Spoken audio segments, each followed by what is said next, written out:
नमस्कार नमस्कार नमस्कार. कसे आहात सगळे? मी तुमच्या सगळ्यांची लाडकी चिंकी आले एक नवीन व्हिडिओ घेऊन. अहो चहा पिते आल्याचा. थंडी पडली नाही बाहेर फार. तुम्हीही प्या हो चहा कॉफी. थंडीचे दिवस आलेत आता. चहा कॉफीच प्या, नाहीतर बसाल ते पिऊ नका. अहो काल परवापर्यंत आमच्या घरात नुसती भांडणं चालू होती आई बाबांची. आई बाबांना म्हणत होती की आता गणपती झाला, दसरा दिवाळी सगळं झालं, पण तुम्ही काही मला 24 कॅरेटचा हार, बोरमाळ, पोहे हार काही आणून दिला नाहीत. तसं मी बाबांना म्हटलं, शी बाबा आणून द्या तिला एकदाच काही ते, म्हणजे भांडणं थांबतील नाही का. बाबा सुद्धा इतके चिवट, देतो देतो म्हणून आता 6 महिने झाले. काय ही मोठी माणसाच्या क्षुल्लक गोष्टीवरनं भांडत असतात मला काही समजतच नाही बुवा. अहो मग मीच विचार केला, बाबांना जमत नाहीये, मग आईला आपणच सरप्राईज द्यावं. मग मी लिस्ट काढली आईला काय काय हवंय त्याची. तर पहिलं होतं 24 कॅरेटचा हार, म्हणजे 24 गाजरांचा हार हवा होता तिला. मी म्हटलं शी बाई कोण घालतं गाजरांचा हार गळ्यात वगैरे, म्हणजे 24ची मोठमोठाली गाजरं गळ्यात घालून आई कुठे जाणार होती. म्हटलं ठीक आहे जाऊ दे, तिची इच्छा आहे ना, आपण ती पूर्ण करायला हवी. तशी मग मी 24 गाजरं विकत घेतली बरं का.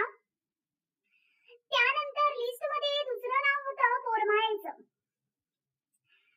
मी म्हटलं बोरमाळ, बोरांची माळ घालून आई काय करणार आहे, म्हणजे माझ्या ना समजण्याच्या पलीकडे गेलं होतं सगळं. आणि लिस्ट मध्ये तिसरं नाव होतं पोहे हाराचं. खाण्याच्या वस्तू गळ्यात घालून आई काय करणार होती मला काही उलगडतच नव्हतं बुवा हे कोडं. तसं मग मी पाव किलो पोहे घेतले. मग विचार केला मला अजून काय काय लागेल. सुई दोरा लागणारच. मग 24 कॅरेट म्हणजेच गाजरांच्या हारासाठी आणि बोरमाळेसाठी मी एक भली मोठी सुई आणि चांगला जाड दोरा घेतला. प्रश्न आला पोहे हारांचा. पोह्यात कशी काय ती सुई आरपार जाणार मला काही समजेना. मग मी विचार केला फेविक्विकने जोडून मी एक हार तयार करू शकते त्याचा, नाही का. असं सगळं साहित्य घेऊन मी अगदी दबक्या पावलाने आईला न समजता घरी आले आणि ते सगळं सामान माझ्या खोलीत नेऊन ठेवलं गुपचूप. दुसऱ्या दिवशी रविवार होता. म्हटलं वा बरं झालं शाळेला सुट्टी नाही का. उद्याच्या दिवसात मी पूर्ण तो हार तयार करून रात्री जेवण झाल्या झाल्या आईला सरप्राईज देणार. फार खुश होते हो मी, काय सांगू तुम्हाला. तसं दुसऱ्या दिवशी हार करायला बसले मी. 24 गाजरांचा हार आणि बोरमाळ करताना तसा फार मला काही त्रास झाला नाही, ते पटापट झालं सगळं. अहो पण पोहे हार करताना अक्षरशः डोळे फुटायची वेळ आली माझी. मान आणि कंबरही दुखायला लागली खूप. पण म्हणतात ना कष्टाविना फळ नाही. नंतर आईची शाबासकी मिळणार या विचाराने मी ते सगळं दुःख विसरून गेले तिथल्या तिथेच आणि 3ही हार पूर्ण केले. जसं रात्रीचं जेवण झालं आईला म्हटलं आई बाबा डोळे बंद करा दोघांनी आणि आई तू हात पुढे कर बघू.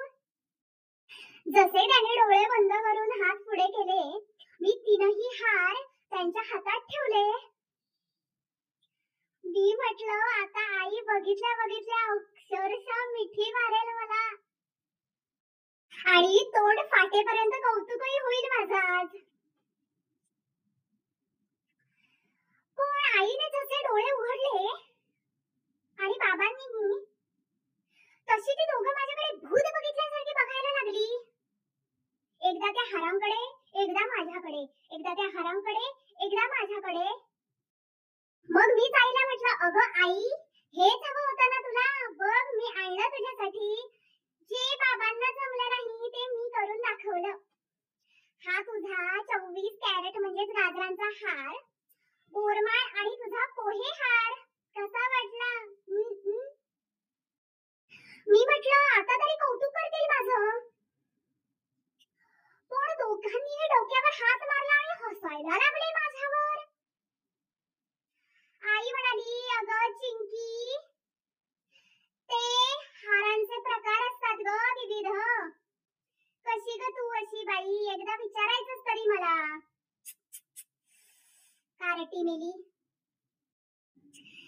सत्यता जाणल्यानंतर शरमेने चूर चूर झाले मी अगदी. मनात म्हटलं, चिंकी कशी ग तू अशी मूर्ख, सगळी मेहनत फुकट गेली आपली. एक काम तुझ्याच्याने होत नाही चिंकी.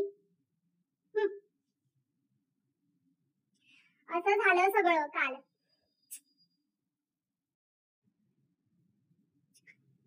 निघते आता मी, चला बरं का, आपण भेटू परत.